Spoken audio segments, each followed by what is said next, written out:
ఉంది, మళ్ళా రాత్రిపూట బాయిల కాడికి పోవుడు, మళ్ళా తేలుపాములు గుట్టుడు. ఇప్పటికి 225 మంది చచ్చిపోయినారు తెలంగాణ రాష్ట్రంలో రైతులు. కొందరు ఆత్మహత్య చేసుకున్నారు, కొందరు కరెంట్ షాట్కు చచ్చిపోయినారు, కొందరు పొలం కాడికి పోయి పాములు గడిచి చచ్చిపోయినారు. రకరకాల బాధలు మళ్ళా తయారైనాయి. ఈ బాధ ఎందుకు వచ్చింది? దయచేసి ఆలోచన చేయండి. కేసీఆర్ పెట్టిందే కదా, ఉన్నదే కదా, వీళ్ళు కొత్తగా గడపర పెట్టి తవ్వేదేం లేదు కదా, ఇచ్చిన కరెంట్ ఐఎస్టీసీకి ఇయ్యచ్చు కదా. ఇయ్యాల రోజు ముఖ్యమంత్రి మాట్లాడతాడు, మంత్రులు మాట్లాడతారు, మేము 24 గంటల కరెంట్ ఇస్తున్నామంటారు. కరెంటు పోతలేదంటున్నారు. కరెంటు చక్కగా వస్తుందా? రోజు 10 సార్లు పోతా ఉంది. నేను శ్రీనివాస్ గౌడ్ గారి ఇంట్లో, నేను మాజీ ఎమ్మెల్యేలు అందరం కూర్చుని మహబూబ్ నగర్ పార్లమెంట్ సమీక్ష చేస్తూ అక్కడ అన్నం తింటా ఉన్నాం. తక్కువని కరెంటు పోయింది. నేనంటే ఏమిరా ఇది, కేసీఆర్ని ఇబ్బంది పెట్టానని తీసేసినరా, ఎందుకు పోతుందంటే వెంటనే వాళ్ళందరూ చెప్పింది, సార్ ఒక్కసారి కాదు రోజుకు 10 సార్లు పోతుందని చెప్పినారు.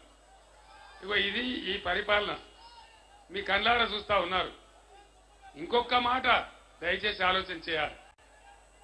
బ్రహ్మాండంగా మిషన్ భగీరథ పథకం పెట్టి ప్రతి ఇంటికి నల్లా ఇచ్చి, మున్సిపాలిటీలలో రూపాయికే కనెక్షన్ ఇచ్చి, ప్రతి పేదవాడి ఇంట్లో నల్లబెట్టి ఫ్రీగా పెట్టి బ్రహ్మాండంగా మంచినీళ్ళ సరఫరా జరిగింది కదా.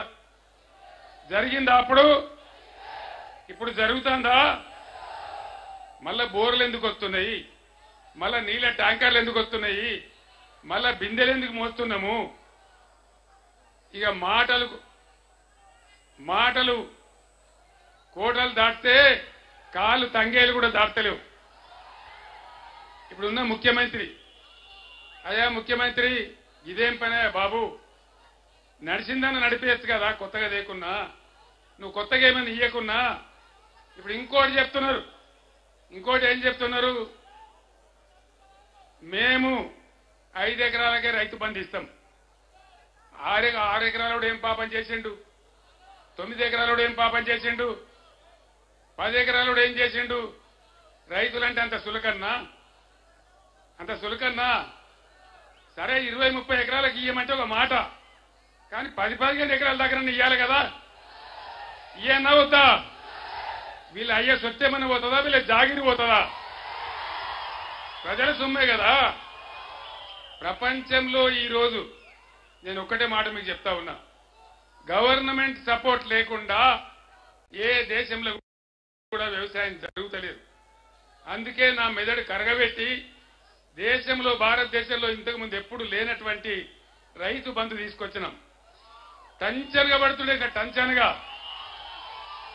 రైతు బంధు పడుతుండే, టింగు మరి మీ సెల్ ఫోన్లు మోగుతుండే. బ్రహ్మాండంగా దర్జాగా మీరు పంటలు పండించినారు. ధాన్యపు రాసులు వచ్చినాయి. మీరు నడిమింట వండుకొని పొద్దుగాల పోతే బ్రహ్మాండంగా పొలం పారి కనబడుతుండే. ఎందుకు ఈ 5 నెలలకే 4 నెలలకే ఇంత దుర్మార్గం ఎందుకు? అంటే ఏం జరగాలి? ఆగు ఇప్పుడు ఏం జరగాలి? ఇవాళ ఏమన్నా పాలెలో పంచాయతీ పడుతుంది. పడ్డప్పుడు ఏం చేస్తారు? ఈయన ఒక పంచును ఆయన ఒక పంచును పెట్టుకుంటారు గట్టిగా వాదించాలని. మరి తెలంగాణ ప్రజలకు కాంగ్రెస్ కు పంచాయతీ పడ్డది. ఇప్పుడు మరి ప్రజల తరపున పంచం ఎవరు? ఇప్పుడు ఎవరు? కేసీఆర్నా? కేసీఆర్ కొట్లాడన్నా? యుద్ధం చేద్దామా? నేను మీ అందరికీ దండం పెట్టి ఒకటే మాట చెప్తా ఉన్నా, మీరు మద్దతు ఇవ్వండి. నా ప్రాణం పోయినా సరే తెలంగాణ తెస్తానని చెప్పినా తెలంగాణ తెచ్చిన మళ్ళా ఇయ్యాల మిమ్మల్ని నేను కోరుతా ఉన్నా. మళ్ళా మీతో నేను ఏం కోరుతున్నా అంటే, మీ తరఫున వాదించానంటే ఈ దుర్మార్గ కాంగ్రెస్ ప్రభుత్వం మెడలు వంచాను.